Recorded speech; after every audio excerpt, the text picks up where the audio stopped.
नमस्कार दोस्तों, सभी का स्वागत है आपके YouTube चैनल एक्सप्रेस में। तो चलिए बिना किसी देरी के वीडियो को स्टार्ट करते हैं। सोचो अगर तुम्हारे साथ ऐसा हो, तुम्हारी गर्लफ्रेंड और तुम्हारा सबसे अच्छा दोस्त तुम्हें मिलकर धोखा दे और तुम्हें मरने के लिए छोड़ दे और तुम्हें फिर 10 साल पीछे आने का मौका मिले, तो तुम क्या करोगे? उनसे बदला लोगे या इस दुनिया पर राज करोगे? तो आज की हमारी कहानी कुछ ऐसी ही है। तो चलिए मेन स्टोरी पर आते हैं। कहानी की शुरुआत एक भयंकर धमाके के साथ होती है। हमारे सामने एक बेहद शक्तिशाली म्यूटेंट बीस्ट दिखाई देता है जो सीधे एक युवक पर हमला कर देता है। हमला इतना अचानक होता है कि उसे डॉज भी नहीं कर पाता और बुरी तरह घायल कर जमीन पर गिरते हुए सोचता है, मेरा नाम लिंजी चेन है और ये हमारी स्टोरी का मेन कैरेक्टर है। और वो हमें बताते हुए कहता है, मैं इस दुनिया का नंबर 1 मैजिकल कल्टीवेटर हूँ। क्या मैं सच में ऐसा मरने वाला हूँ, वो भी एक म्यूटेंट बीस्ट के हाथों? और हम देखते हैं उसकी हालत काफी ज्यादा खराब हो चुकी होती है। तभी उसके सामने कुछ लोग आते हैं और वो कहने लगता है, जी और जी हुई, अच्छा हुआ तुम दोनों यहाँ पर आ गए, प्लीज मेरी मदद करो। तभी लड़की उसके पास आती है और कहती है, मैंने कभी भी एक्सपेक्ट नहीं किया था कि तुम मेरे लिए इस पेंडेंट को ढूंढते हुए यहाँ तक आ जाओगे, वो भी सिर्फ इसलिए क्योंकि मैंने तुमसे यह मांगा था। तुम काफी अच्छे इंसान हो, तुमने मेरी हर जरूरत को पूरा किया है। इसके बाद वो उसके हाथों से एक रिंग खींच लेती है और कहती है, मैं इसे तुम्हारी आखिरी गिफ्ट के रूप में रखूंगी, इस वजह से तुम मुझे जिंदगी भर के लिए याद रहोगे। लेकिन लिंजी चेन सोचता है और कहता है, क्या तुम्हारा क्या मतलब है? इसके बाद हम देखते हैं वो दोनों एक दूसरे को किस करने लगते हैं। यह देखकर हमारा मेन कैरेक्टर बहुत हैरान होता है और सोचता है, आखिर यहाँ क्या चल रहा है, इन दोनों के बीच क्या हो रहा है। तभी वो लड़की कहती है, मेरा मतलब यह है कि मैं और जी हुई अब एक साथ आ चुके हैं और तुम हमारे लिए सिर्फ एक बेवकूफ की तरह थे। हमने तो तुम्हें सिर्फ यूज किया और यहाँ पर तुम्हें सेंड ऑफ करने आए थे। इस पर हमारा एमसी सोचने लगता है, मैंने इन दोनों को अपनी फैमिली की तरह ट्रीट किया, लेकिन तुम दोनों ने मुझे धोखा दिया। आखिर तुम दोनों ने मेरे साथ ऐसा क्यों किया? इसके बाद वही मर जाता है और इसी के साथ हमारा सीन शिफ्ट होता है। एक बंदा अलार्म बंद करते हुए उठता है और कहता है, आखिर मैं किस जगह पर आ गया? आखिर यह जगह मेरी यूनिवर्सिटी की डॉर्मेट्री जैसी क्यों लग रही है? और क्या मैं एसेंशियल रेलम के बॉस के हाथों नहीं मारा गया था? मैं तो वहाँ एक ही स्लेज से मारा गया था। आखिर मैं अभी भी जिंदा कैसे हूँ?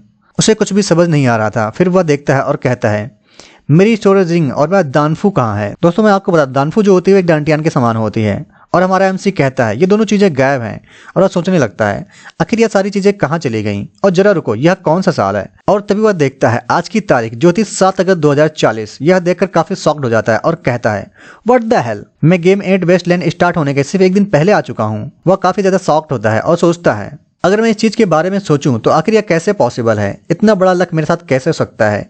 क्या मैं रिबॉर्न हो चुका हूं?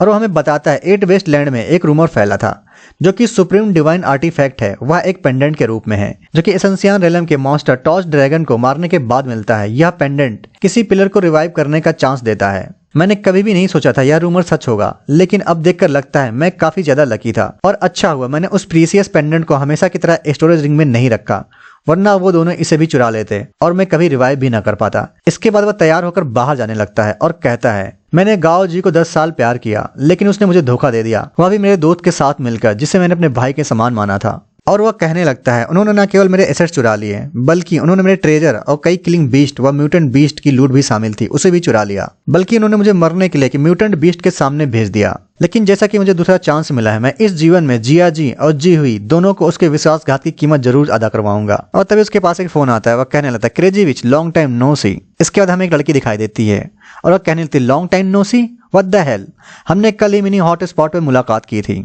वह लड़की जिम में एक्सरसाइज कर रही थी। तभी वह कहने लगती है, लेकिन लिंजी मेरे पास कुछ बहुत बड़ा है जो तुम्हें बताना चाहती हूँ, शायद तुम्हें यह सुनकर बहुत बड़ा झटका लगेगा। हमारा एमसी सोचने लगता है, 10 साल पहले इसी लड़की ने मुझे फोन पर बताया था कि उसने उस गांव को किसी दूसरे आदमी को किस करते हुए देखा है, लेकिन मैंने उस समय उसकी बात पे बिल्कुल भी भरोसा नहीं किया और हमारी बहुत बड़ी लड़ाई हुई थी। उसके बाद मैंने इसके साथ सारे कॉन्टेक्ट खत्म कर दिए थे। मैंने ना उसे दोबारा कभी देखा और ना ही कभी उसकी आवाज सुनी। तब से आज पहली बार है मैं उसकी आवाज फोन पर सुन रहा हूँ। और वह आगे कहता है, क्रेजी विच मुझे माफ कर दो। लड़की कहती है, आखिर मुझे सॉरी क्यों बोल रहे हो? आज तुम बहुत अजीब तरीके से बिहेव कर रहे हो। हमारा एमसी कहता है, नहीं ऐसी कोई बात नहीं है, बस मैं अपने इमोशन के साथ बोल रहा हूँ। इस पर लड़की कहती है, मुझे तुम्हारे साथ मजाक करने का बिल्कुल भी समय नहीं है। मैंने कुछ ऐसा देखा है, लेकिन उसके लिए तुम्हें मेंटली प्रिपेयर होना पड़ेगा। अभी अभी मैंने गाओ जी को किसी दूसरे आदमी के साथ सड़क पर किस करते हुए देखा है और फिर वह उसी की स्पोर्ट कार में बैठकर चले गई। तो हमारा एमसी कहता है, मैं समझ गया। लेकिन लड़की कहती है, यह बंदा मुझे हल्के में ले रहा है। अगर ऐसी बात है तो मेरी बातों को सीरियसली लेना, मैं कोई मजाक नहीं कर रही। हमारा एमसी कहने लगता है, मुझे तुम पर पूरा विश्वास है, लेकिन उससे भी ज्यादा महत्वपूर्ण यह बात है जो मैं तुम्हें बताने वाला हूँ। लड़की थोड़ा शॉक हो जाती है और कहती है, ब्रो सच में तुम ठीक हो ना?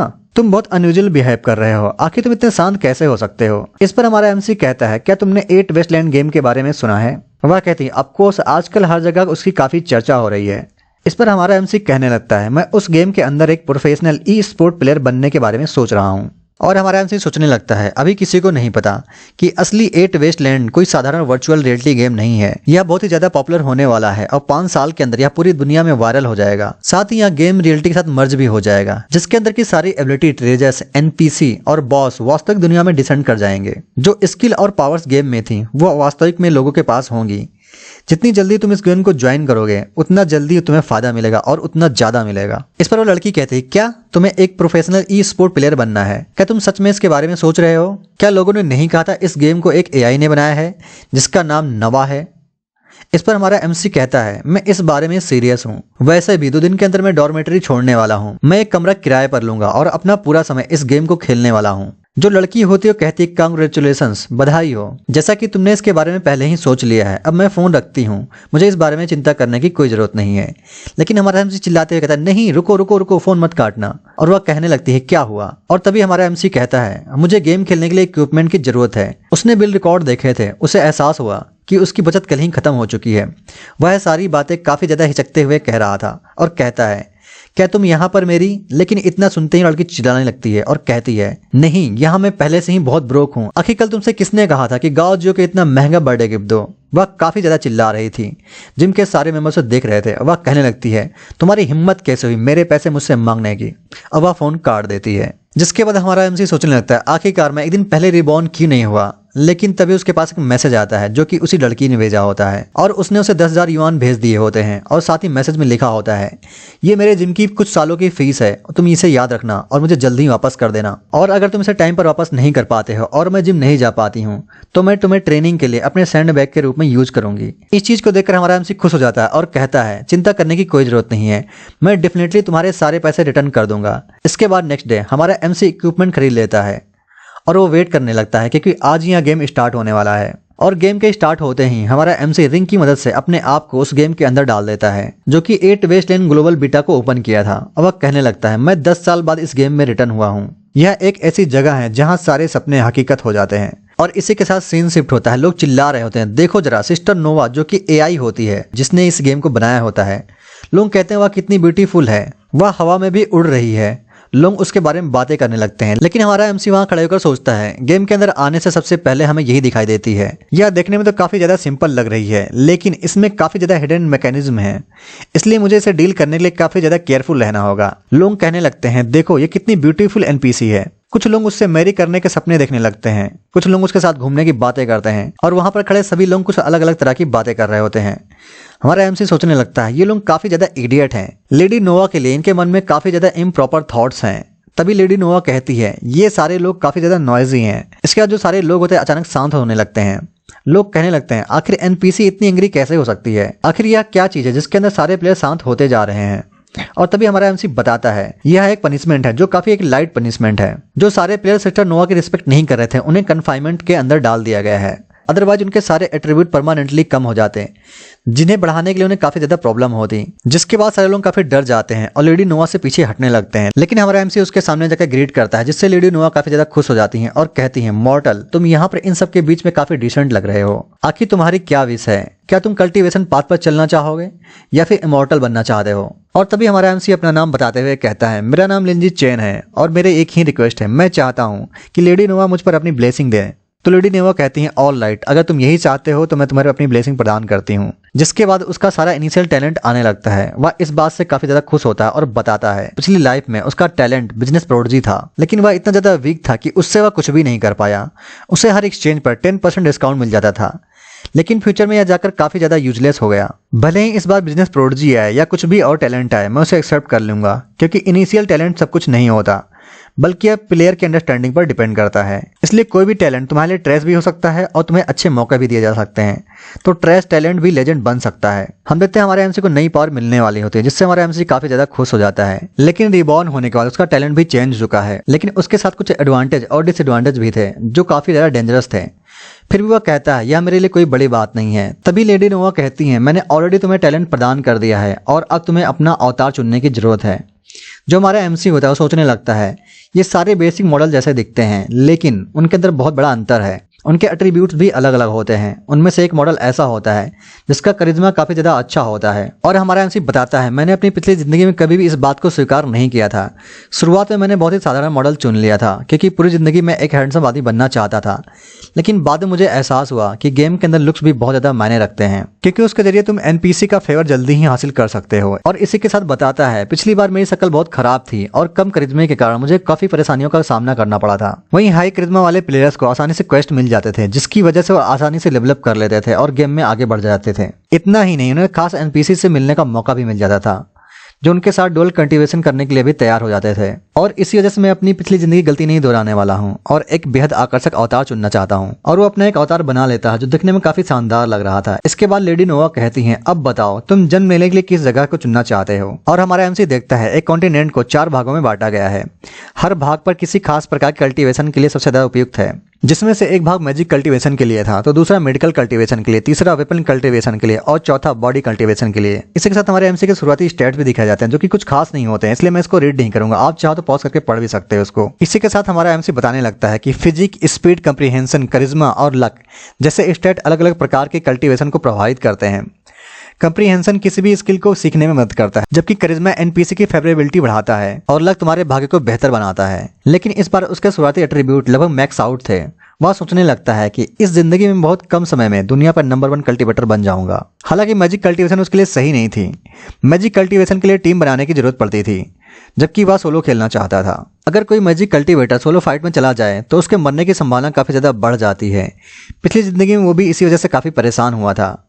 ऊपर से उसने मैजिक कल्टीवेशन सिर्फ इसलिए चुना था क्योंकि गाओ जी को मैजिक पसंद था। लेकिन वो इस बार ऐसा नहीं करेगा, वह वही चुनेगा जो उसको खुद को पसंद है। और वही सोचकर वो वेपन कल्टीवेशन को चुन लेता है। और वह सोचता है, पिछली जिंदगी में हमेशा नंबर 1 बनना चाहता था और आखिरकार में बन भी गया था। लेकिन अगर इस जिंदगी में मुझे नंबर 1 बनना है तो मुझे हर दिशा में आने वाले खतरों का सामना करना पड़ेगा। और इसी के साथ में हमें बताया जाता है, स्वॉर्ड कल्टीवेशन में सबसे ज्यादा सिंगल टारगेट डैमेज होता है, बट हमारे एमसी को इस बात से कोई घंटा फर्क नहीं पड़ता है। और इसी के साथ हमारा एमसी अपने मन में कहता है, इस जिंदगी में वह दुनिया का सबसे महान कल्टीवेटर बनेगा और इस दुनिया की सारी महान तलवारों को देखेगा और मार्शल आर्ट का अनुभव करेगा। और इसी के साथ हमारा एमसी विजनर विलेज में रिबॉर्न हो जाता है। वहां काफी भीड़ थी और चारों तरफ शोर शराबा मचा हुआ था। कुछ लोग चिल्ला रहे थे, कोई यहाँ मुझे गाइड कर सकता है।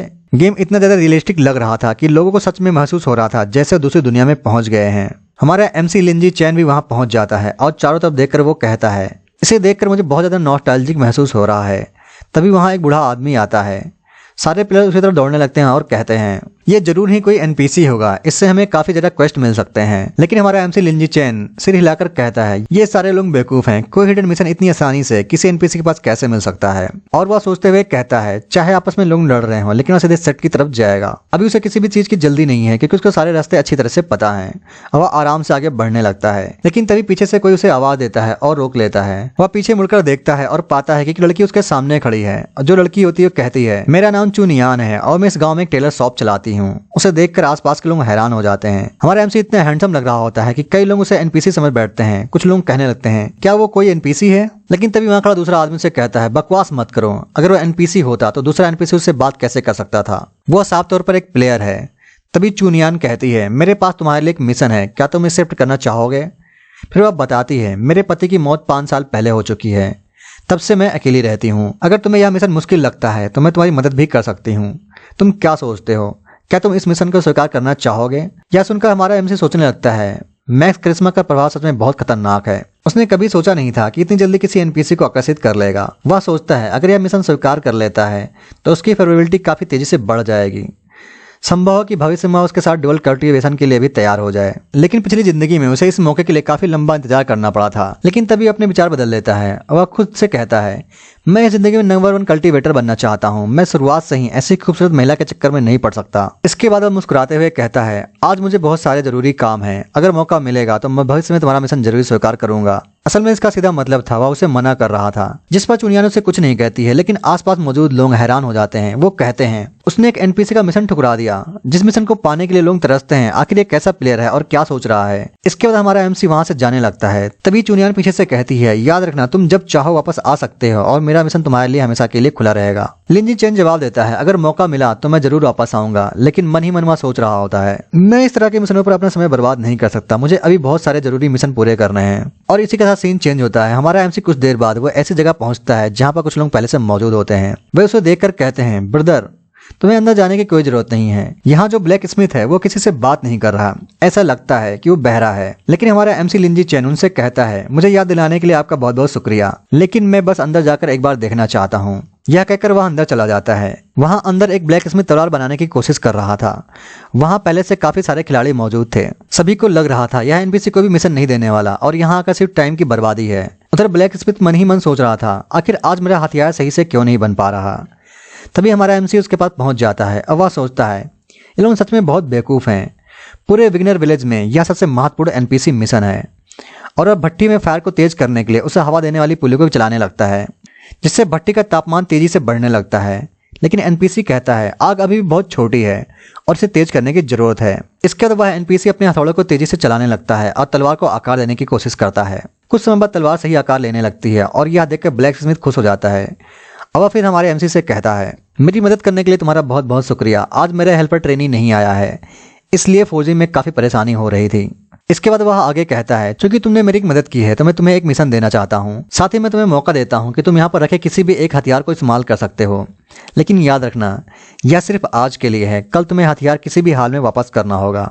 यह सुनकर हमारा एमसी सोचने लगता है, शुरुआत में सिर्फ एक दिन के लिए हथियार मिलना शायद किसी नए खिलाड़ी को खास नहीं लगेगा।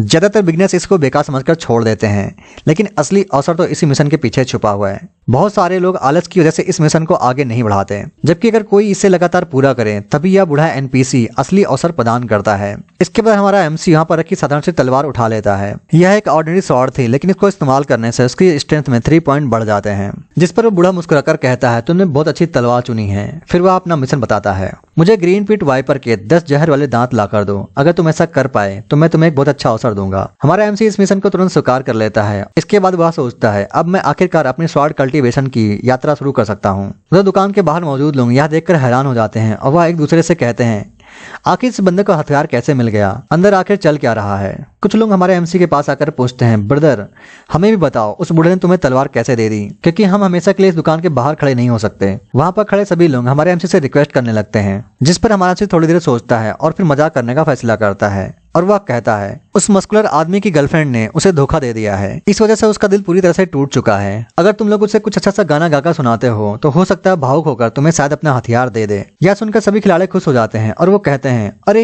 यह तो बहुत ही आसान है, हमें भी ट्राई करना चाहिए। इसके बाद सभी लोग दुकान के बाहर जाकर जोर जोर से गाना गाने लगते हैं, लेकिन असल में लिंजी चेन ने उसके साथ मजाक किया था। वह मन ही मन हंसते हुए कहता है, तुम लोग यही गाना गाते रहो। उधर दुकान के अंदर मौजूद एनपीसी अचानक गुस्से में आ जाता है और वह बाहर निकलकर चिल्लाता है, गेट लॉस्ट। सभी खिलाड़ी हैरान हो जाते हैं और कहते हैं, लेकिन उस प्लेयर ने तो हमें साफ साफ ऐसा ही कहा था, क्या आप हमें कोई संकेत दे रहे हैं। यह सुनकर ब्लैक स्मिथ और ज्यादा गुस्सा हो जाता है और वह अपना भारी हथौड़ा उठाकर उनकी तरफ दौड़ पड़ता है और उन्हें मारने की कोशिश करता है। सारे खिलाड़ी डरकर वहां से भाग जाते हैं, भागते हुए चिल्लाते हैं, धत तेरेगी, उस प्लेयर ने हमारे साथ बहुत बड़ा मजाक कर दिया है, आखिर वो कहाँ गया। अगर वो हमें दोबारा मिल गया तो मैं अच्छी तरह से उसकी पिटाई लगाने वाला हूँ। और इसी के साथ सीन चेंज होता है। तभी हमारे एमसी को दिखाया जाता है जो कि एक फॉरेस्ट में पहुंच जाता है जहां पर बहुत सारे बैम्बू मौजूद थे। तभी एक खतरनाक स्नेक उसके ऊपर अटैक कर देता है जो कि ग्रीन पिट वाइपर था, लेकिन हमारा एमसी बड़े ही आसानी से उसे 2 टुकड़ों में काट देता है, जिससे हमारे एमसी की कल्टीवेशन भी आगे बढ़ने लगती है और उसकी पावर भी बढ़ती हुई महसूस होने लगती है।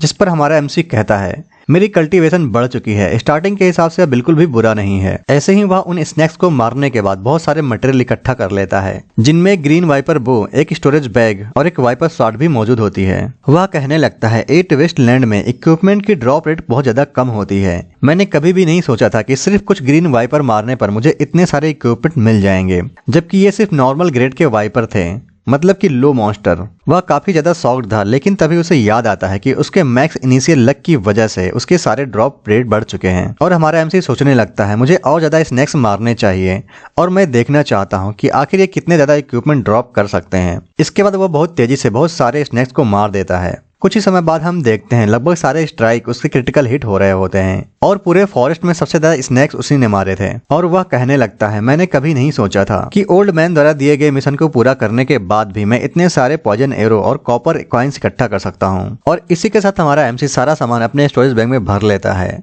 और इसके बाद हमारा सस्ता मजदूर काफी थक भी चुका था, लेकिन वह खुश होते हुए सोचता है, इस ट्रिप से काफी ज्यादा अर्न कर चुका हूँ, लेकिन अब मुझे वापस चलना चाहिए क्योंकि ओल्ड मैन को शाम होने से पहले आइटम वापस भी करने हैं। वह शॉप पर वापस आ जाता है और ओल्ड मैन से कहता है, इसके अंदर तुम्हारी सारी चीजें मौजूद हैं जो कि तुमने मुझसे लाने के लिए कही थी। एनपीसी उन सारी चीजों को देखता है और कहता है, नॉट बैड, तुमने बहुत अच्छा काम किया है, इनकी क्वालिटी भी काफी अच्छी है। इसके बाद वह उस अपॉर्चुनिटी की बात करता है जिसके लिए हमारा एमसी इतनी मेहनत कर रहा था। वह एक लेटर निकालता है और उसको दे देता है। हमारा एमसी से तुरंत पहचान जाता है यह एक शॉर्ट सेट का ज्वाइनिंग लेटर है। तभी हमारा एमसी उस बुढ़े से पूछता है, ब्रदर मेरे अलावा क्या आपने किसी और को भी यह इन्विटेशन लेटर दिया है? लेकिन वह बुढ़ा कहता है, नहीं, तुम पहले व्यक्ति हो जिसने मेरे द्वारा यह लेटर प्राप्त किया है। यह सुनकर हमारा एमसी काफी ज्यादा खुश हो जाता है और वह सोचने लगता है, जब तक बाकी लोग सिटी में मिशन पूरा कर रहे होंगे तब तक मैं इस गेम में उनसे काफी आगे निकल जाऊंगा। जब तक उन्हें पता चलेगा कि गेम असल में कैसे खेला जाता है तब तक बहुत देर हो चुकी होगी। इसलिए मैं अपना समय फालतू चीजों और नए खिलाड़ियों पर बर्बाद नहीं कर सकता। मुझे जल्द से जल्द शॉर्ट सर्किट पहुंचना होगा। और इसी के साथ सीन चेंज होता है। हमारा एमसी एक मार्केट के बीच खड़ा होकर चिल्ला रहा होता है, मैं यहाँ एक बो बेचने वाला हूँ, जिसकी ज्यादा बोली होगी वही इसे हासिल करेगा। जो जितनी जल्दी आएगा उसे जितना ज्यादा फायदा मिलेगा। साथ ही वह चिल्लाकर बता रहा होता है कि पूरे सर्वर में यह एक लौता ग्रीन वाइपर बो है, जो सबसे ज्यादा बोली लगाएगा वही इसे हासिल कर पाएगा। साथ ही वह यह भी कहता है, मैं इसे साधारण पैसों में नहीं बेचने वाला हूँ, मुझे अपनी वाइफ से शादी करनी है, इसलिए मैं इसे यहाँ पर बेच रहा हूँ। यह सुनकर वहाँ लोगों की बहुत बड़ी भीड़ इकट्ठा हो जाती है। लोग बोली लगाना शुरू कर देते हैं, 500, 1000, 1500, 1800। लेकिन तभी पीछे से कोई सीधे 50,000 की बोली लगा देता है और हमें दिखाया जाता है ये कुछ लड़कियां होती हैं जिनका नाम अभी हमें नहीं मालूम है, फ्यूचर में मालूम हो जाएगा। जिन्हें देखकर लोग कहने लगते हैं, यह कितनी ब्यूटीफुल हैं भाई, लोग उसे देखो कितनी हॉट है। वहाँ खड़े सभी लोग चिल्लाने लगते हैं, आखिर ये कौन है? हमने इन्हें पहले कभी नहीं देखा। यह किस गिल्ड से बिलोंग करती हैं? लड़कियां आगे आते हुए बोलती हैं, पेमेंट केवल कैश में होगा और मैं पेमेंट अभी ट्रांसफर कर दूंगी, मुझे यह बो दे दो। और हमारा एमसी भी सोचने लगता है यह काफी डिसेंट प्राइस है। लेकिन तभी पीछे से एक आवाज आती है, मैं इसके 60,000 देने वाला हूँ। सभी लोग उस दिशा में देखने लगते हैं। वह आदमी वहां आता है और कहता है, मुझे अपना परिचय देने दो, मैं वांग जिंगा हूँ, वांग सी गिल्ड का प्रेसिडेंट। वह हमारे एमसी को देखकर मन ही मन सोचता है, यह कोई साधारण खिलाड़ी नहीं है। सर्वर अभी अभी लॉन्च हुआ है और उसने इतनी जल्दी यह रेयर बोर्ड ढूंढ लिया है। और वह सोचता है, मुझे अपनी जेनरोसिटी दिखानी चाहिए और धीरे धीरे से अपने अंडर में लेना चाहिए। आज नहीं तो कल यह मेरे काम आएगा। लेकिन उसके इरादे बिल्कुल भी अच्छे नहीं थे। लोग कहने लगते हैं, वांग जिंगा, मैंने कभी नहीं सोचा था वांगसी गिल्ड का प्रेसिडेंट भी यहाँ आ जाएगा। लेकिन हमारे एमसी के कद्दू इन सब बातों से कोई फर्क पड़ता ही नहीं है। एमसी अपना नाम बताते हुए कहता है, मेरा नाम लिंजी चेन है, तुमसे मिलकर अच्छा लगा। लेकिन मन ही मन वह सोच रहा होता है, पिछली लाइफ में भी मैं इसे मिला था जब मैं टॉप 10 खिलाड़ी में पहुंच चुका था। तब वह वांगसी गिल्ड मुझे रिक्रूट करने आई थी, लेकिन मैंने उसे मना कर दिया था। उसके बाद वांगसी गिल्ड के प्रेसिडेंट ने मेरे खिलाफ ग्रज पाल लिया था, जिसकी वजह से मुझे काफी नुकसान उठाना पड़ा था। इस तरह के दुश्मनों को कभी भी अवॉइड नहीं किया जा सकता। तभी वांगसी गिल्ड का प्रेसिडेंट कहता है, ब्रदर, मैंने इस आइटम की सबसे ज्यादा बोली लगाई है। मैंने अभी सुना कि तुम इसे अपनी शादी करने के लिए बेच रहे हो, तो हम ऐसा क्यों नहीं करते? इसे खरीदने के बाद मैं तुम्हें अतिरिक्त कुछ पैसे दे दूंगा, जिससे तुम अपनी मैरिज कर सको। इसे नए दोस्त की तरफ से गिफ्ट समझ लो। लेकिन हमारा एमसी उसके इरादों पर मूदते हुए कहता है, इसकी कोई जरूरत नहीं है। कोई भी जो जेंटलमैन होता है इस तरह की चैरिटी को एक्सेप्ट नहीं कर सकता। इसलिए मुझे अपना आइटम बेचने दो और आपकी समझदारी के लिए बहुत बहुत धन्यवाद। वांग जिंगा कहता है, ऑफ कोर्स, तुम्हारी बात मैं समझता हूँ। ब्रदर लिन काफी ज्यादा प्रिंसिपल वाला इंसान है। तुमने शुरुआत में ही इतना पावरफुल वेपन हासिल कर लिया है, इसका मतलब तुम काफी काबिल खिलाड़ी हो। मैं तुम्हारी क्षमता की बहुत ज्यादा प्रशंसा करता हूँ। लेकिन तभी पीछे खड़ी लड़की बोलती है और बोली को बढ़ाकर 70,000 कर देती है, जिस पर वांग जिंगा गुस्सा होकर सीधे 1 लाख बोल देता है। लड़की 2 लाख बोल देती है। वांग जिंगा इसे 2.5 लाख कर देता है। ऐसे ही बोली बढ़ते बढ़ते 3 लाख तक पहुंच जाती है। तभी हमारा एमसी सोचने लगता है, मुझे नहीं पता ये खूबसूरत लड़कियां आखिर किस गिल्ड से बिलोंग करती हैं, क्योंकि ये वांग जिंगा को बिल्कुल भी भाव नहीं दे रही हैं। ऐसा लगता है इनके मन में भी वांग जिंगा के लिए काफी ज्यादा नफरत है और मैं इस चीज का फायदा भी उठा सकता हूँ। आगे हम देखते हैं जो बिड होती है वो लगभग 5 लाख तक पहुंच जाती है। जो कि उस लड़की ने लगाई थी। और तभी जो लड़का होता है वो कहने लगता है, मैं वांगसी गिल्ड का प्रेसिडेंट हूँ, मेरा नाम वांग जिंगा है, मैं तुम्हें एडवाइस देता हूँ कि तुम मेरे घर जाने की कोशिश बिल्कुल भी ना करो। लोग बातें करने लगते हैं। जो एक बिगिनर इक्विपमेंट होता है उसके लिए भी उन्होंने 5-5 लाख की बिड लगा दी है। क्या वो लोग यहाँ पर पागल हो चुके हैं? मुझे तो यहाँ रिच लोगों की दुनिया बिल्कुल भी समझ नहीं आती है। लोग इस बारे में बातें कर रहे होते हैं कि उनके पास बहुत ज्यादा पैसा होगा, अगर हमारे पास इतना होता तो मैं इनसे चीजों से इतना लेना देना क्यों ही रखता। लेकिन तभी वो लड़की कहने लगती है, क्या तुम्हें नहीं पता जो ज्यादा बोली लगाने वाला है वही इस ऑफर को जीतने वाला है। तुम्हारे पास अगर और भी ज्यादा पैसे नहीं है तो तुम यहाँ से निकल सकते हो और मुझसे इस तरह से बात करने की जरूरत नहीं है। क्या तुम यहाँ पर ये कहना चाहते हो कि यहाँ पर कोई भी वो चीज खरीद नहीं सकता है अगर वो तुम्हें पसंद है? जिस पर वांग जिंगा कुछ भी नहीं कह पाता है और जो लड़की होती है वो सोचने लगती है, भले ही तुम वांगसी गिल्ड से क्यों ना हो, मेरे लिए तुम यहाँ पर पूरी तरह कचरे के समान हो। जिस पर वांग जिंगा गुस्से में कहने लगता है, ठीक है, मैं इस वेपन को परचेज नहीं करूंगा, और वहां से वह जाने लगता है। लेकिन तभी हमारा एमसी पीछे आवाज देता है और कहता है, जरा रुको। तो वांग सिंगा कहता है, ब्रदर लिन, आखिरकार तुम्हारा क्या मतलब है, तुम क्या कहना चाहते हो? जिस पर हमारा एमसी कहता है, हमने तुम्हारा और तुम्हारे गिल्ड का नाम बहुत ज्यादा सुना है, और अगर ब्रदर जिंगा 5 लाख की पेमेंट देने के लिए तैयार हैं तो यहाँ पर जो बो है मैं उन्हें सेल करने के लिए तैयार हूँ, और मैं यही आशा करता हूँ कि तुम फ्यूचर में मेरे लिए सपोर्ट करोगे। और हमारा एमसी यहाँ पर फ्यूचर में कॉपरेशन की बात कर रहा था। तो वांग जिंगा कहता है, क्या तुम यहाँ सच में करना चाहते हो? और सोचता है यह पर्सन काफी ज्यादा स्मार्ट है, और वह कहने लगता है, श्योर ब्रो, मैं फ्यूचर में तुम्हारे लिए जो भी सारे ट्रबल्स हैं उनको हैंडल कर लूंगा। मेरी गिल्ड डेफिनेटली उन चीजों को हैंडल करने वाली है और हम अपनी पूरी कोशिश करेंगे। और वह आगे कहता है, तुम अपना अकाउंट नंबर मुझे दे दो, मैं सारे पैसे तुम्हें अभी ट्रांसफर कर देता हूँ। और हम देखते हैं हमारा एमसी धूर्त वाली स्माइल के साथ सोचता है, मैंने उस पर अच्छा इंप्रेशन छोड़ा है, और सोचने लगता है मैं फ्यूचर में इसके जरिए काफी ज्यादा पैसे कमाने वाला हूँ। और वह इस समय उससे बिल्कुल लूटने के बारे में सोच रहा होता है। उधर वांग जिंगा काफी खुश हो जाता है और कहता है, लेडी तुम काफी ज्यादा ब्यूटीफुल हो, और मैं आज के लिए तुम्हारे साथ जो ग्रज है उसे बिल्कुल भी नहीं रखता। और वह वहां से जाते हुए कहता है, बट मैं आशा करता हूँ कि फ्यूचर में तुम ऐसी चीजें नहीं करोगी और समझोगी, और मैं यह भी आशा करता हूँ कि फ्यूचर में तुम हमारी गिल्ड ज्वाइन करने के बारे में सोचोगी। जिसके बाद वह वहां से चला जाता है, और हम पीछे खड़े हमारे एमसी को देखते हैं जो सोच रहा होता है कि एक वेपन खरीदने के लिए उन्होंने 5 लाख की पेमेंट कर दी है, और उनको यहाँ पर मालूम भी नहीं है कि उनको मेरे द्वारा स्कैम कर लिया गया है, और वो मेरे लिए काफी ग्रेटफुल भी हैं। कुछ लोग यहाँ पर होते हैं जिनके पास बहुत पैसा है लेकिन दिमाग नहीं। वह उस वेपन को कुछ बार ही यूज करेगा तभी उसे रियलाइज होगा जो पॉइजन एरो है वो काफी ज्यादा लिमिटेड है, लेकिन जो मेन थिंग है वो यही है कि उस बो को कुछ बिगिनर मिशन के लिए यहाँ पर यूज किया जा सकता है, और इसलिए वो इस जरिए काफी ज्यादा समय बचा सकता है। इसके बाद जो लड़की होती है वो हमारे एमसी से कहने लगती है, आखिरकार तुम अपने ही शब्दों से कैसे बदल सकते हो? तुमने ही तो कहा था जो ज्यादा पैसे लगाएगा वही यहाँ इसको जीतने वाला है। तुम जैसे पर्सन किसी के कुत्ते बनने के लायक हो। तुम काफी ज्यादा पैथेटिक हो। आखिरकार तुम इस तरह के पावरफुल लोगों के सामने कैसे झुक सकते हो? तुम्हें उनके साथ चले जाना चाहिए, वांसी ग्रुप का कुत्ता बनकर रहना चाहिए। और वो इस तरह से हमारे एमसी को काफी ज्यादा भला बुरा कह रही होती है। लेकिन हमारा एमसी सोच रहा होता है, मैंने इस स्कैम के चक्कर में इस ह्यूमन को काफी ज्यादा एंग्री कर दिया है, जबकि मैं यहाँ पर उस वांसी गिल्ड के बंदे को स्कैम कर रहा था। जिसके बाद लेडी जाने लगती है और हमारा एमसी सोचता है मैं इसे कैसे रिपे करूं।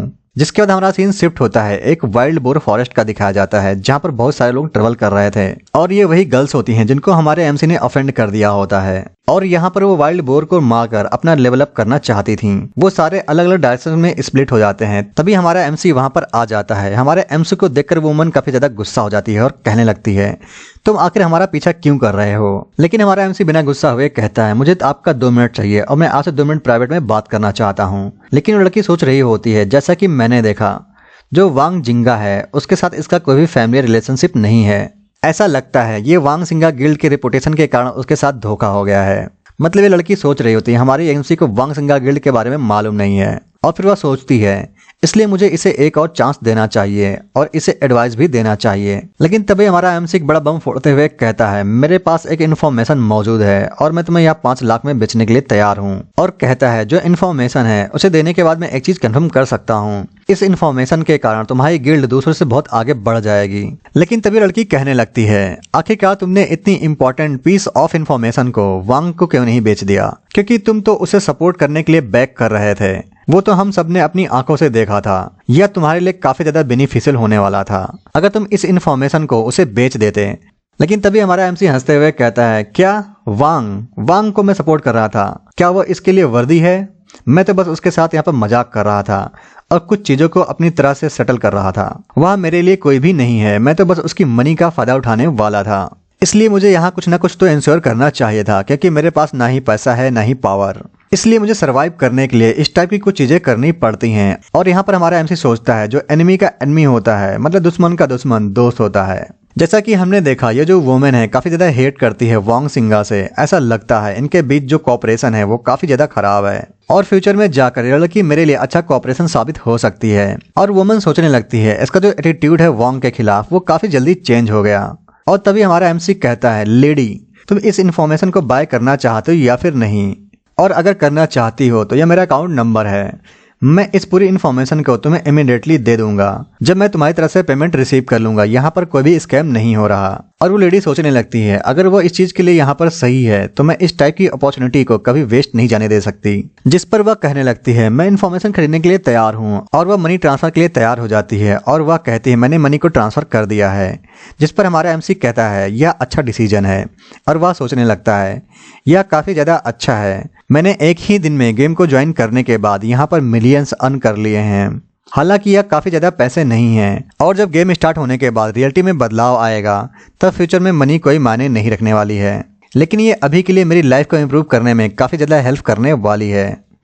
जिसके बाद हमारा एमसी खांसते हुए कहता है तुम्हें यहाँ वाइल्ड बोर मिशन को स्टॉप कर देना चाहिए, क्योंकि उन्हें मारने से तुम्हें कोई फायदा नहीं होने वाला है, बल्कि तुम्हें यहाँ पर ब्लैक स्मिथ का जो मिशन है उसे एक्सेप्ट करना चाहिए। जिस पर लड़की चिल्लाते हुए कहती है ऐ साला तुम हमको पागल बना रहा है, जो ब्लैक स्मिथ कोई मिशन ही नहीं देता है, तुम हमको ट्रिक करने की कोशिश कर रहा हो क्या। और वो मन में सोचने लगती कहीं ऐसा तो नहीं वांग ने स्कैम करने के लिए इसे मेरे पास भेजा है। क्या वो सच में वांग के लिए काम कर रहा है? अगर वो सच में ऐसा कर रहा है तो मैं इसे वाइल्ड फॉरेस्ट में उसे मार दूंगी। और वह अपना स्वॉर्ड निकालने लगती है। लेकिन तभी हमारा एमसी घबराते हुए उससे कहता है रुको रुको, तुम्हारे मेथड काफी ज्यादा रॉन्ग है। अगर तुम ब्लैक स्मिथ की शॉप में जाकर उसकी हेल्प करोगे तो जो ब्लैक स्मिथ है वह तुम्हें शानदार मिशन देगा जिसे तुम्हें कंप्लीट करना होगा। उसको कंप्लीट करने के बाद जो रेयर अपॉर्चुनिटी है वो तुम्हें मिलने वाली है। जो लड़की होती है कहने लगती है क्या तुम सच कह रहे हो? जिस पर हमारा एमसी कहने लगता है अगर तुम्हें मेरे ऊपर विश्वास नहीं है तो तुम्हारे जो सबऑर्डिनेट हैं उन्हें जाकर ट्राई करने को बोलो, लेकिन तुम्हें इस चीज को काफी ज्यादा सीक्रेट रखना होगा। अगर ज्यादा से ज्यादा लोग इस बारे में जान जाएंगे तो इन्फॉर्मेशन बिल्कुल भी वर्ती नहीं रहेगी। जिसके बाद वह कहता है जो मिशन है वो वहां पर मेन पॉइंट नहीं है, सबसे ज्यादा इंपॉर्टेंट चीज है उस मिशन को कंप्लीट करने के बाद जो रिवार्ड मिलने वाला है।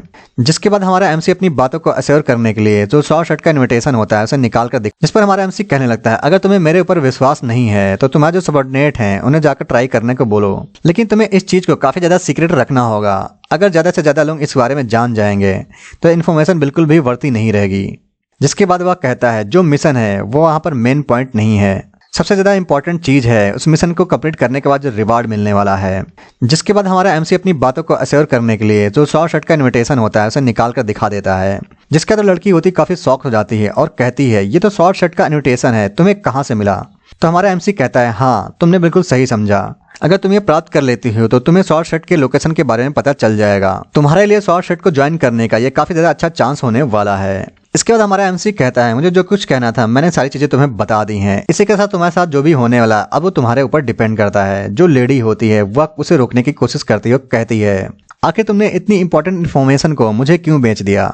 जिस पर हमारा एमसी कहता है ऑब्वियसली क्योंकि तुम काफी ज्यादा, और वह इस करके कुछ भी नहीं बोलता है। तो दोस्तों बोलने की जरूरत भी नहीं है, आप भी समझ गए होंगे वो क्या कहना चाहता था। लेकिन जो वुमन होती है वो काफी ज्यादा शर्मा रही होती है, लेकिन तभी पीछे से आवाज आती है सिस्टर वांग, और ये जो आवाज होती है उनके टीम मेंबर्स की होती है जो चिल्ला रही होती हैं वांग लिन मुझे बचा लो, क्योंकि उनके पीछे एक बड़ा सा वाइल्ड बोर पड़ा हुआ था। तभी लड़के चिल्लाते हुए कहती हैं सिस्टर वांग हम काफी ज्यादा प्रॉब्लम में आ चुके हैं, ऐसा लगता है कि हम यहाँ पर वाइल्ड बोर ढूंढ रहे थे लेकिन यहाँ पर हम उसके बॉस से टकरा गए। जो बॉस था वह अपने दांत दिखाकर उनका पीछा कर रहा था, जिससे जान बचाकर वांग की टीम भाग रही होती है। और वांग कहती है आखिरकार ये वाइल्ड बोर इतना ज्यादा पावरफुल कैसे हो सकता है? तभी वांग कहती है चलो जल्दी से यहाँ से रिट्रीट करते हैं, हमारे पास इतने पावरफुल लोग नहीं है कि हम इस बॉस का सामना कर सकें। लेकिन तभी हमारा एमसी हीरोइक एंट्री मारते हुए कहता है तुम लोग का लक काफी ज्यादा अच्छा है, क्योंकि यहाँ पर पूरे बिगिनर विलेज के अंदर जो सबसे बड़ा मॉन्स्टर होता है वह तुम्हारे सामने आ गया है, और जो बॉस अपॉर्चुनिटी है वह तुम उसे छोड़ने वाली हो। और वह कहता है अगर तुम इस अपॉर्चुनिटी को छोड़ने वाली हो तो मुझे माफ करना, मैं ये अपॉर्चुनिटी लेना चाहता हूँ। और वह आगे जाने लगता है। लेकिन तभी वांग की टीम की बाकी लड़कियां कहती हैं, क्या ये वाइल्ड बोर का अकेला सामना करने वाला है, जिसे देखकर सारे लोग शॉक हो जाते हैं। लेकिन तभी हमारा एमसी वांग की तरफ देखते हुए कहता है, मैंने अपने बो को यहाँ पर बेच दिया है, क्या मैं तुम्हारे स्वाड को यूज कर सकता हूँ। जिस पर वांग उसे अपना स्वाड देते हुए कहती है, तुम यहाँ पर मरना मत, और हाँ, हम तुम्हारी कोई हेल्प भी करने वाले नहीं है, तो जो कुछ भी तुम्हें करना है खुद ही करना है। जिस पर हमारा एमसी स्वाड लेने के बाद उसे थैंक यू कहता है और वो वाइल्ड बोर की ओर आगे बढ़ जाता है। जो लड़कियां होती है वो कहने लगती हैं, आखिरकार एक सुसाइड मिशन क्यों एक्सेप्ट कर रहा है, क्या वो अपनी लाइफ इतनी आसानी से देना चाहता है। लेकिन तभी दूसरी लड़की पीछे से कहती है, मुझे ऐसा लगता है वह सिस्टर वांग पर लाइन मार रहा है और वह सिस्टर के सामने काफी ज्यादा शो ऑफ करना चाहता है, और यह पॉसिबल भी है क्योंकि वो काफी ज्यादा हैंडसम है और हमारे सिस्टर के लायक भी है। जिस पर वांग भी काफी ज्यादा शर्मा रही होती है, लेकिन थोड़ा गुस्सा होते हुए कहती है, तुम बदमाश लोग बकवास बंद करो, अगर तुम मेरे हाथों मरना नहीं चाहते। लेकिन जो लड़की होती है वो काफी ज्यादा मजाक उड़ाते हुए कहती है, देखो देखो सिस्टर वांग भी काफी ज्यादा ब्लेस कर रही हैं, और सभी लोग यहाँ पर जोर से हंसने लगते हैं। इसी के साथ सीन हमारे एमसी पर शिफ्ट होता है, जो जंप करते हुए सीधे वाइल्ड बोर के ऊपर एक शॉट स्लैश कर देता है। लेकिन हम देखते हैं इस स्लैश से वाइल्ड बोर पर कोई फर्क ही नहीं पड़ता है, जिसे देखकर हमारा एमसी भी शॉक हो जाता है और कहता है, अगर मुझे पहले मालूम होता तो जो मेरा बो था मैं उसे कुछ टाइम बाद बेचता, जिसके जरिए आसानी से इसे डील कर सकता था। और इसी के साथ वो बहुत ज्यादा शॉर्ट स्लैश मारता है। लेकिन जो वाइल्ड बोर किंग होता है उसकी एचपी जरा सी भी ड्रॉप नहीं हो रही थी, और हमारे एमसी को भी उससे हेड ऑन फाइट करने में बहुत ज्यादा प्रॉब्लम हो रही थी। जिसके बाद हमारा एमसी वाइल्ड बोर के अटैक को डॉज करते हुए कहता है, अगर मैं हेड ऑन फाइट नहीं कर सकता तो मैं अब इसे अपने ब्रेन के साथ हराने वाला हूँ। और इसी के साथ वह वहां से भागने लगता है। वाइल्ड बोर भी उसका पीछा करने लगता है। जो सारी लड़कियां थी वह कहने लगती हैं, क्या उसने गिव अप कर दिया। और हमें उसी लड़की को दिखाया जाता है जो पहले उसका मजाक बना रही थी, और वह कहने लगती है, इतने हैंडसम मैन को भागते हुए भी देखना काफी ज्यादा क्यूट लगता है, और प्रॉब्ली वह इस चीज से भाग नहीं सकता है, आखिर इतनी अच्छी तरीके से कैसे भाग सकता है कोई, अगर मैं उसकी जगह होती मैं तो डर के मारा मर ही जाती। लेकिन तभी वोंगलिन कहने लगती है, आखिर उसे किसने फोर्स किया था कि इस मिशन को वह यहाँ पर एक्सेप्ट करे, मतलब कि इस वाइल्ड बोर को मारने के लिए जाए। और आगे वह कहती है, उसके लिए यह अच्छा है कि वह अभी बिगिनर है, अगर वह मर भी जाता है तो कुछ टाइम के लिए उसे लर्निंग मिलने वाली है, ऐसे में वह इस तरह की चीजें फ्यूचर में नहीं करेगा। और हम देखते हैं हमारा एमसी एक किनारे पर पहुंच जाता है जहां पर बहुत सारे स्टोन पड़े हुए थे, और वाइल्ड बोर जो कि उसके पीछे काफी ज्यादा स्पीड में आ रहा होता है। तभी हमारा एमसी डॉज करते हुए कहता है, वाइल्ड बोर अब तुम्हें मर जाना चाहिए। और हम देखते हैं जो वाइल्ड बोर किंग होता है वह धड़ाम से उस स्टोन से टकरा जाता है, जिसकी वजह से उसकी एचपी काफी ज्यादा नीचे गिर जाती है, उसका हेल्थ कम हो जाता है। और इसी के साथ हम देखते हैं जो लड़कियां होती हैं हमारे एमसी की इस तरह की अटैकिंग पावर और उसकी स्ट्रेटेजी को देखकर काफी ज्यादा शॉक्ड हो चुकी होती हैं। लेकिन हमारा एमसी यहीं पर नहीं रुकता हुआ, उसके पीछे से काफी ज्यादा क्रिटिकल हिट करने लगता है, और इस क्रिटिकल हिट के बाद उसकी एचपी काफी ज्यादा कम हो जाती है और वाइल्ड बोर की हेल्थ आधी हो जाती है। लेकिन तभी जो वाइल्ड बोर होता है वह रेज मोड में आ जाता है और उसकी स्पीड काफी ज्यादा बढ़ जाती है, और वह फिर से अपनी चार टेक्निक को यूज करने लगता है, जिसे देखकर हमारा एमसी बहुत ज्यादा शॉक्ड हो जाता है, क्योंकि हमारे एमसी को इसको डॉज करने में बहुत ज्यादा मुश्किल हो रही होती है। और इसी के साथ साथ उन दोनों के बीच बहुत ज्यादा इंटेंस फाइट चलने लगती है। लेकिन बहुत सारे क्रिटिकल अटैक करने के बाद जो बोर होता है उसकी एचपी जो होती है यहाँ पर सिर्फ 15% रह जाती है, और हम देखते हैं जो वाइल्ड बोर होता है काफी ज्यादा इंजर्ड हो चुका था। और इसी के साथ हमारा एमसी फाइनल ब्लो देने के लिए एक हाई जंप लगाता है और अपनी स्वाड उसके सर में सीधा घुसा देता है, जिसके बाद उस वाइल्ड बोर की हेल्थ पूरी तरह से खत्म हो जाती है और वहीं पर मर जाता है। और इसी के साथ सिस्टम बताता है हमारा एमसी किवाई रिफाइनिंग के स्टेज 70 पर पहुंच चुका है, जिसकी वजह से उसकी किवाई रिफाइनिंग स्वाड cultivation martial art cult finally यहाँ से स्टार्ट होती है। साथ ही हमें यह बताता है कि जो उसके फेट पॉइंट थे उसे अल्टर करने के कारण उसका जो टैलेंट था वह भी एक्टिव हुआ था, जो कि हेवन के खिलाफ है। इसी के साथ जो सारे एट्रीब्यूट होते हैं वह भी डबल कर दिए जाते हैं। और इसी के साथ हमारा एमसी सोचने लगता है कि वाई रिफाइनिंग स्टेज में एंटर करने के बाद वह ऑफिशियली कल्टीवेटर बन चुका है, जो कि उसके लिए काफी अच्छा है। और वह कहता है, मैंने कभी नहीं सोचा था कल्टीवेशन इतनी जल्दी बढ़ सकती है, और ऐसा बस इसलिए है क्योंकि मेरा लक बहुत ज्यादा अच्छा है, जिसके कारण मुझे वाइल्ड बोर किंग मिला। और तभी सिस्टम बताता है जो फेट को अल्टर करने के कारण टैलेंट था वह अवेकन हुआ था, जो कि यहाँ पर हेवेंस विल के अगेंस्ट जन्मा होता है। इसी कारण से जो रैंडम टैलेंट होते हैं वह भी अवार्ड में दिए जाते हैं, जो कि होते हैं सीड्स ऑफ ब्रूटलिटी, जो कि वाटलिटी को यहाँ पर 10% इंक्रीज कर देता है, और उसे यहाँ पर 3 बार अपग्रेड किया जा सकता है। और इसी के साथ हमारे एमसी की जो हेल्थ होती है काफी ज्यादा तेजी से बढ़ने लगती है और वह काफी ज्यादा पावरफुल हो जाता है। और यहाँ पर हमारा एमसी हमें बताता है जो अर्ली स्टेज के फजाइल पर्सन होते हैं मेरी तरह, उनके लिए इस तरह का बफ काफी ज्यादा यूजफुल होता है।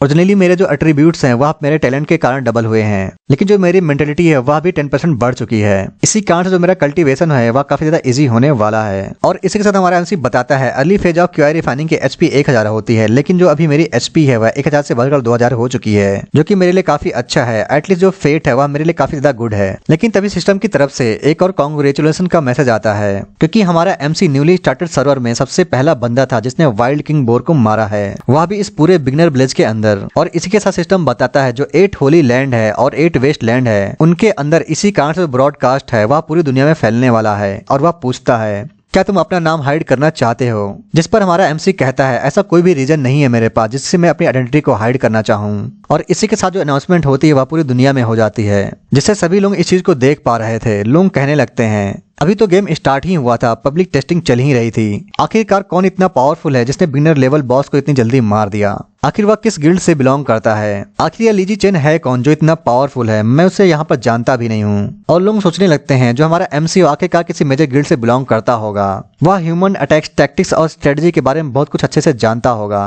क्योंकि जो वाइल्ड बोर किंग था वह इतना आसान शिकार नहीं था, क्योंकि तुम्हें उसे मारने के लिए काफी अच्छा खासा डैमेज एक्यूमुलेट करना पड़ता, इसी वजह से यह सारी अपॉर्चुनिटी मिली है। और तभी शॉक होते हुए वांग ली कहती है अच्छा तो इसका नाम वांग ली है, और वह इस बात से काफी ज्यादा ब्लश भी कर रही होती है। तभी हम अपने एमसी को देखते हैं जिसको बहुत सारे रिवॉर्ड मिले होते हैं, जिसमें कि सारे आइटम स्पिरिचुअल ग्रेड के थे और एक क्रिम्सन क्लाउड रोड, साथ ही इल्यूमिनाटी स्टाफ होता है और एक टेक्निक भी। और यह जो टेक्निक होती है उसका नाम होता है शैडो स्टेप। और ये सारी चीजें हमारे एमसी को उसके मैक्स वैल्यू लक के कारण मिली थी, जिसके सारे के सारे ड्रॉप रेट डिफरेंट आए थे, क्योंकि सारी चीजें वह काफी ज्यादा रेयर मानी जाती हैं, जिसे इतनी आसानी से हासिल नहीं किया जा सकता। लेकिन तभी हम आसमान की ओर देखते हैं जहाँ पर बहुत ज्यादा ठंडा दिखाई देने लगती है, जिसे देखकर हमारा एमसी काफी ज्यादा शॉक हो जाता है। लेकिन तभी सिस्टम उसे बताता है 30 मिनट में हेवनली ट्रिब्यूलेशन गिरने वाली जो उसके ऊपर गिरेगी, इसलिए तुम्हें फुल्ली प्रिपेयर होना होगा, इसके साथ तुम मर भी सकते हो। लेकिन तभी हमारा एमसी बताने लगता है यह फेट को अल्टर करने का साइड इफेक्ट है, और यह मुझे पहले से मालूम है, मुझे लेडी हुआ ने बताया था जो मैंने अपनी अल्टर फेट के अंदर देखा था। मैं जब भी किसी स्टेज को ब्रेक थ्रू करूंगा मुझे हेवनली ट्रिब्यूलेशन का सामना करना पड़ेगा, और अगर मैं ट्रिब्यूलेशन को ओवरकम करने में फेल होता हूँ तो जो मेरी सोल है वह पूरी तरह से डिस्ट्रॉय हो जाएगी, इसका मतलब मैं पूरी तरह से वैनिश हो जाऊंगा। और वह काफी घबरा जाता है और वह कहने लगता है मुझे बहुत जल्दी करने की जरूरत है, मुझे सेक्ट में बहुत जल्दी पहुंचना होगा, वहां सेक्ट में कोई ना कोई स्पॉट मौजूद होगा जो मेरी मदद कर सकता है। और हमारा एमसी सारे आइटम को समेट कर वहां से भागने लगता है। तभी वांगलिन उसके पास आती है, उसे रोकते हुए कहती है क्या यहाँ पर हम फ्रेंड्स बन सकते हैं, क्योंकि जो तुम्हारे इक्विपमेंट है वह फ्यूचर में तुम मुझे सेल कर सकते हो, मैं तुम्हें तुम्हारे आइटम्स का काफी तरह रिजनेबल प्राइस देने के लिए तैयार हूँ, जिससे तुम्हें फ्यूचर में कभी नुकसान नहीं होगा। जिसके बाद हमारा एमसी कहता है ओके फाइन। इसके बाद वो अपनी प्लेयर आईडी उसे दे देती है, जिसके बाद वो दोनों आपस में फ्रेंड बन जाते हैं। जिसके बाद हमारा एमसी वहां से भागते हुए कहता है मुझे अभी यहाँ से जाना बहुत जरूरी है, और वहां से भाग जाता है। जिसे देखकर वांगलिन सोचने लगती है यह पर्सन काफी ज्यादा वियर्ड है, आखिरकार इतना ज्यादा अर्जेंट कैसे हो सकता है, वह इतनी सारी चीजों को लेकर इतनी ज्यादा फास्ट तरीके से कैसे भाग सकता है। इसे देखकर तो लगता है कि वो यहाँ से डरकर भाग रहा है, क्या हम लोग बोर किंग से भी ज्यादा डरावने दिखते हैं। लेकिन तभी हम आसमान की ओर देखते हैं, ठंडर काफी ज्यादा तेज होने लगती है, और इसी के साथ हमें शॉर्ट सेट दिखा जाता है, और हमारा एमसी कहता है फाइनली मैं यहाँ पहुंच गया। और हमारा एमसी सोच रहा होता है मुझे एक ऐसे मास्टर को ढूंढना होगा जो मुझे अपना डिसेबल बना सके, क्योंकि जो लाइटनिंग ट्रिब्यूलेशन है वह जल्दी गिरने वाली है। और हमारा एमसी पूरे सेक्ट में भाग रहा होता है और कह रहा होता है न्यूली एडमिटेड डिसाइपल लीजी चेन यहाँ पर आ गया है, मास्टर से मिलने के लिए आया है। और वह पूरे सेक्ट में भाग रहा होता है, और लोग उसे देखकर कह रहे होते हैं आखिर यह पर्सन इतनी रनिंग क्यों कर रहा है और इतनी जल्दी में क्यों है। और तभी लोग आसमान की ओर देखकर कहने लगते हैं आखिर यह मौसम अचानक से इतना बदल क्यों रहा है, और आसमान में ये थंडर कैसी है।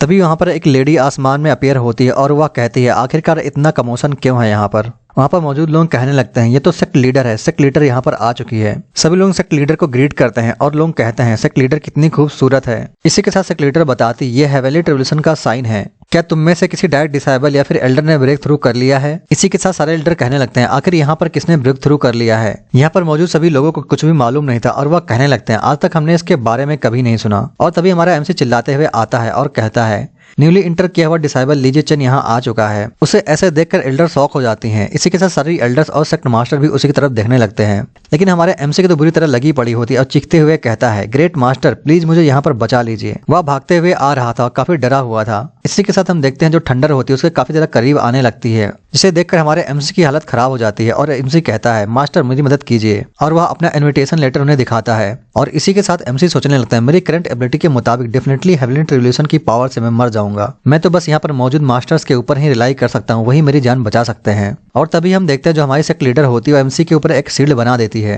जिससे हमारे एमसी को उस ठंडर से कुछ नहीं होता और वह सुरक्षित बच जाता है। और वह खुश होते हुए कहता है थैंक गॉड मैं यहाँ पर मारा नहीं गया। और इसी के साथ हेवनली ट्रिब्यूलेशन भी खत्म हो जाती है, और हमारा एमसी कहने लगता है अगर मैं यहाँ पर हेवनली ट्रिब्यूलेशन से मारा जाता तो मेरी की हुई सारी चीजें बर्बाद हो जाती और मुझे फिर से रीस्टार्ट करना पड़ता, और जो सारी अपॉर्चुनिटी मुझे मिली थी वह भी मैं मिस कर देता, और प्लेयर्स के मुताबिक काफी ज्यादा लेट हो जाता। और तभी एक लीडर कहने लगता है, अट्रैक्टिंग हेवनली ट्रिब्यूलेशन, वह भी एक क्यूआई रिफाइनिंग कल्टीवेटर के रूप में। मैंने तो यह पहली बार सुना है और मैंने अपनी आंखों से पहली बार देखा है।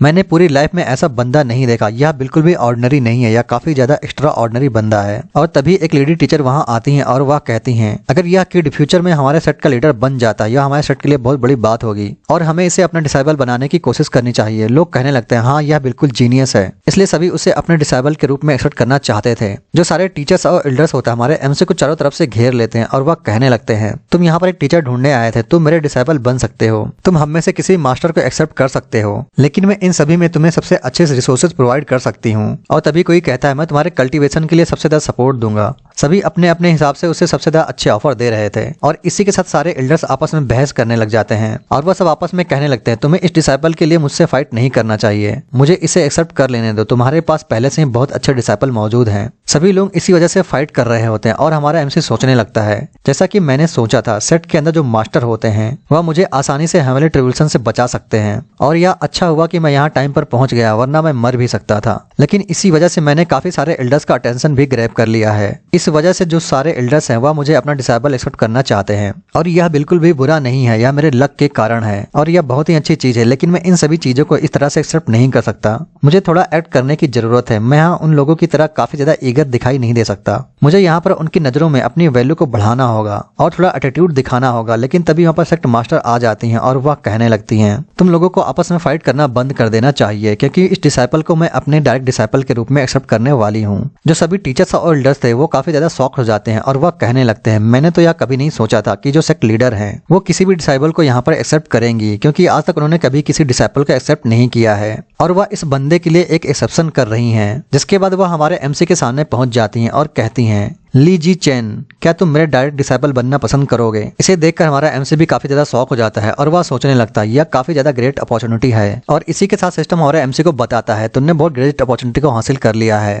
यानी टियांग सेट की करंट लीडर, जिनका नाम लियांग फेयांग है, वह तुम्हें अपने डायरेक्ट डिसाइपल के रूप में एक्सेप्ट करना चाहती हैं। क्या तुम इसे एक्सेप्ट करना चाहोगे? और यह देखकर हमारा एमसी सोचने लगता है, मेरी तो जैकपॉट लग गई। जो करंट लीडर है वह मुझे अपने डिसाइपल के रूप में एक्सेप्ट करना चाहती हैं। ऑफ कोर्स मैं भी इस चीज को एक्सेप्ट करना चाहता हूँ। और इसी के साथ वह सेक्ट लीडर के सामने झुक जाता है और वह कहता है, यह डिसाइपल अपने मास्टर को ग्रीट करता है। जिसके बाद सेक्ट लीडर कहती हैं, आज और अभी से मैं लियांग फेयांग ली जी चेन को अपने डायरेक्ट डिसाइपल के रूप में एक्सेप्ट करती हूँ। और वह उसे अपने साथ जाने के लिए कहती हैं। और भाई यह सुनकर तो अपने एमसी की लॉटरी निकल गई। देख रहे हो सेक्ट लीडर की टांगों को देखकर कैसे उसका ठरके बाहर आने लगता है। और इसी के साथ हमें स्वागत सेट के इनर हॉल के अंदर दिखाया जाता है, जो कि काफी बड़ा और भव्य लग रहा था। और तभी ऑथर हमें बताता है, जो स्वॉर्ड पैलेस होता है वह सेट का कोर एरिया होता है, जो कि काफी ज्यादा क्वाइट और फ्रीली होता है। और तभी सेक्ट लीडर हमारे एमसी से कहती हैं, तुम्हें अपने फ्यूचर कल्टीवेशन पर ध्यान देना चाहिए। जिसके बाद वह कहती हैं, और मैं एक डिसाइपल से कहकर तुम्हारे पैकेज को तुम्हारे पास भिजवा दूंगी। जिसके बाद वह वहां से जाते हुए कहती हैं, तुम कल मेरे मेन हॉल में आकर मुझसे मिल सकते हो। जिस पर हमारा एमसी कहता है, ठीक है मास्टर। और जाते ही मास्टर को देखते हुए सोचने लगता है